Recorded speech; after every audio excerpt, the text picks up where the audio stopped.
Itinali sa sakong may buhangin bago itinapon sa Taal Lake. Ganyan ang ginawa sa mga nawawalang sabongero ayon kay alias Totoy, ang akusadong gusto nang tumestigo sa kaso. Naglabas din siya ng video sa pagkakagapos sa nawawalang sabong master agent bago umano ito pinatay. Panoorin sa aking eksklusibong pagtutok. Pinaniwalaan mo pa sila.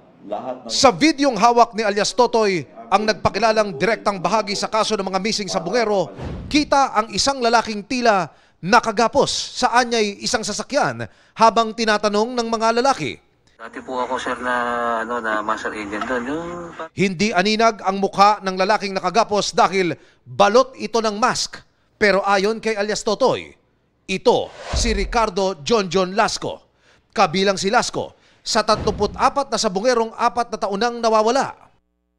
Si Lasco ang 44 anyos na master agent na dinukot ng hindi bababa sa 10 armadong lalaki sa kanilang bahay sa San Pablo, Laguna noong August 2021. Bilang master agent, binigyan ng prangkisa si Lasco para makapagpalabas ng online sabong.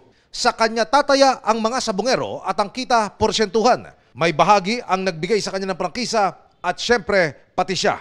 Ayon kay alias Totoy, kasama ang bidyong ito sa ipapasa niya sa mga otoridad sa kanyang paglutang anumang araw mula ngayon. Una nang sinabi ni alias Totoy na alinsunod sa utos anya ng among hindi pa muna niya tinukoy, binayaran niya ang isang grupo para patayin si Lasco matapos itong pagbintangang pinirata ang isang online sabong broadcast. Nagpapataya din siya na mas malaking porsyento na wala siyang kahirap-hirap. Humina yung sales pinahanap. Ang video ni Lasco, pinadalaan niya ng mga taong binayaran niya bilang pruweba na nakuha nila ito. Ang nagbigay ng video, isa sa pinaka-team leader sa kumuha kay John Lasco. Ano ang background ng mga ito? Ito ba yung mga sibilyan? O ito yung uniformado o ano? Sila ay mga uniformado. Sundalo po o pulis? Pulis. Kasama ho sila sa kakasuhan, tama po? Kasama sila. Basta isang grupo yan. Ayon kay alias Totoy, pagkadukot kay Lasco at nang makuna na ito ng cellphone video bilang pruweba, ay agad din itong itinumba.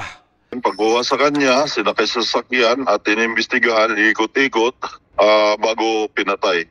Yun hong video na yan, kailan ho kinunan? Hindi ko matandaan, basta yung paglabas doon sa CCTV, yun na yun, tuloy-tuloy yun. Pagsakay ng sasakyan, kinuhaan na nila yan. Hindi lang daw 2 million pesos ang kanilang ibinayad sa grupong pumatay kay Lasco. Humirit anya ng dagdag na 2 milyong piso ang grupong kinontrata para tapusin ang trabaho. Ako mismo ang nagbayad sa kanya ng 2 million para anuhin yun. Kulang ng 2 million sir, gawa ng maraming tao ang ginamit ko dito. Tulad ng ibang missing sabongero ayon kay alias Totoy, tinali daw sa sakong may buhangin ang labi ni Lasco para hindi lumutang. Tsaka pinalubog sa isang palaisdaan sa Taal Lake. Napanood na ng kapatid ni Lasco ang video at kinumpirmang ang kapatid na si John ang nakagapos. Panawagan ng kanyang pamilya sa gobyerno ngayong may development na sa kaso. Bigyang proteksyon ang mga testigo at investigasyon ang lokasyong binanggit sa posibleng tapunan ng mga bangkay, yung Taal Lake sa Batangas. Para sa GMA Integrated News, Emil Sumangil, nakatutok 24 oras.